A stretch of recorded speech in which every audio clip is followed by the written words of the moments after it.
Bellachara offers seniors beautiful apartment living. It's a special, secure place to belong, providing choice, freedom and professional care.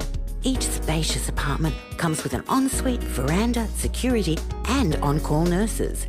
Entertain your guests in the elegantly appointed shared spaces. Our vibrant activities program will keep your mind and body active. Bellachara welcomes new residents. Call us today on 5202 5300 for a personal tour. Welcome back to News Geelong and our local bowl segment with Stuart Pyers, skip of the Belmont Bowls Club. The smiling face of Stewie Pyers says it all for the Belmont Bowling Club. They've taken out a close but meritorious victory over Drysdale in Pennant Bowls Division 1 today. Congratulations, Stewie. A great game played by the two teams. Yeah, no, it was an excellent game overall. We had two rings in particular, which are very, very close. One's just finishing, and that's down to the last end as well. So only one that's had a really good win, but overall, any home victory is a good one for us. Do you find the home green an advantage to you? Particularly, this is a magnificent green here, which was the old synthetic green at the Belmont Club. Yes, thankfully they tore the synthetic up, but no, we do, even being biased, we do have the best greens within the Geelong Bowls region, and we're very, very proud of it. And so, as a consequence, we do have a huge advantage when we do play at home. And today against Drysdale, who are always formidable competition, you've done very well to, well, basically really fight your way to a good win. Yeah, no, look, it was tough all the way.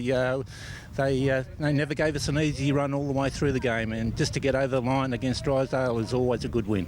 And Stuart, in the game, did you find having to draw into the kitty more often than not? Look, as a skipper, you've got to be able to play all shots and to just to draw in when it's needed and to play running shots through. Yeah, you've got to be able to play them all.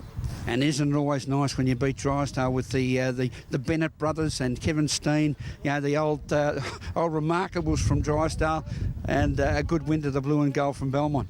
Yeah, look, it's always good to play against these guys. They're like within the bowling fraternity. You have a lot of mates within the game, and it's always friendly rivalry, and yeah, it's always good to get away with a win. And your season travelling so far?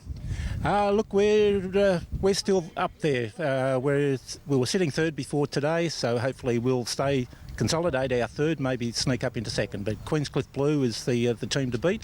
We only got beaten by them by 4 points or 4 shots last week, and next time round, look out. The word of warning has come from Stuart Pyers from the Belmont Bowling Club. Congratulations on your win over the Drysdale Hawks today at the Belmont Hawks Club. Thank you very much, Graham. We thoroughly deserved it, I believe. Thanks, Stuart, and best of luck tomorrow. Now we speak to Highton captain Ben Dodds as the Heat held off East Belmont for an outright victory last Saturday. He knows the ground very well as a player of football, but as a captain of the Highton Heat in their game against East Belmont today. Ben Dodds joins us. And Ben, an enticing game at the present time. Yeah, they've put us back in, so the pressure's on now, so it's a chance for some boys to try and get some good practice and dig in out there. And I must say to our viewers, the ground looks in absolutely magnificent condition, probably the best I've ever seen it. It is, it's looking good, a bit of hot weather. It's normally this time of year, and after Christmas it's nice and green, and it starts to flatten out. It's beautiful. Let's look at the Highton Heat. You start the season off well with a good win in round one, and then things seem to plateau out, but you're still plugging away. Yeah, we've still got to just keep plugging away, like you said. The batting at the moment's been pretty disappointing for us, so just need to start to get a few blokes to get some time out in the middle and really grind it out. Have we, in your own words, have we got the talent at Highton Heat as far as a bit of depth in the junior development coming through like yourself? Absolutely, we do. Harry Purcell's just played his first game today, or this week, so he's come off a couple of 50s in the seconds and 100 in the under-17s, and yeah, he just keeps getting plenty of runs. So there's a few boys like him. There's a good group of there's probably be about a dozen of them that are all sort of 17 and 18 coming through, which is really good. That sounds very promising, and today we saw Luke Daffy with the ball take 5 for 50 off 20 overs in East Belmont's first innings win, but unfortunately he's heading overseas. Yeah, I think he didn't leave anything out in the park today. He gave it everything, so he's definitely going to be missed with bat and ball, so we're going to have to find someone, maybe one of these juniors, to fill his spot. Well, he is a tall player. He, in his bowling anyway, he delivers from a good height, gets a good bounce off the wicket, so it's an opportunity for a youngster to come on. Yeah, well, Yeah, he does get a bit of bounce, but not enough to bowl a good bouncer. He still bowls pretty full, but yeah, he's got that tricky action that always keeps the batsman guessing. And Ben, at this stage of the season, the sides you've played and the sides that, well, you've read of that you haven't played as yet, who do you look at maybe being finals material in GCA Division 1? I reckon a bit of a smoky, actually. I reckon North Geelong this year, they're all in pretty good form and they're pumping out some good scores, so they could be the one to look out for. Well, the Magpies are always in it, but they've got some challenges coming from other sides. And, Grovedale could be, they're working very hard to come up the ladder. Yeah, Grovedale could, they've got a great team, they're a great club, so I wouldn't expect them to be too far away at finals time. And South Barn, all that, going to be hard to contend with. And today's opponent, East Belmont, you got Christopher John Bambury out for a duck, but they still managed to get first innings points. Yeah, well, they've got a few other blokes that can step up if Banbury misses out, as Chopper and Barzy did, and even Hools. They've got plenty of second, third, fourth options. Thanks, Ben.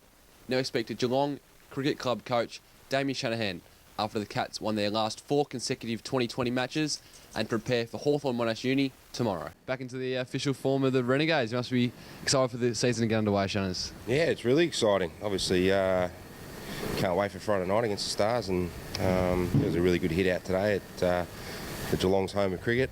It was really pleasing. The second game was quite impressive for us, so back it up again tomorrow, and then fielding session on Thursday, and away we go Friday. Yeah. Just down to the Geelong team last week. Won both 2020s, 4 out of 4 now. You must be stoked with those efforts. Yeah, firstly, our seconds and fourths have got through to the 2020 final just with the 3 games that they got to play, and which is a fantastic effort, and hopefully they can bring some more silverware home to the club. And obviously the first are travelling along quite well, and it was great on the weekend that a couple of our younger players on the Sunday got us through, and Jake Reid back in extreme form with 3 for 10 or 12 off his 4 overs, with really impressive and high class pace. And Andrew Hodgson in his second game made his debut on Saturday and got us across the line with a few runs at the end there, and showed a lot of maturity in his only his second game. They make 33 not out, with Luke Gibbs making a 15 not out as well, so it was great to see. Jake Reid, just a bit more about him. 3 months out with injury.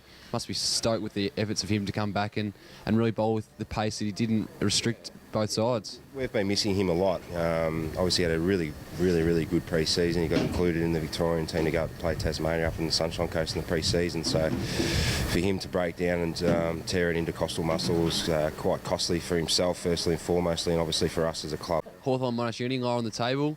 What do they bring to the table?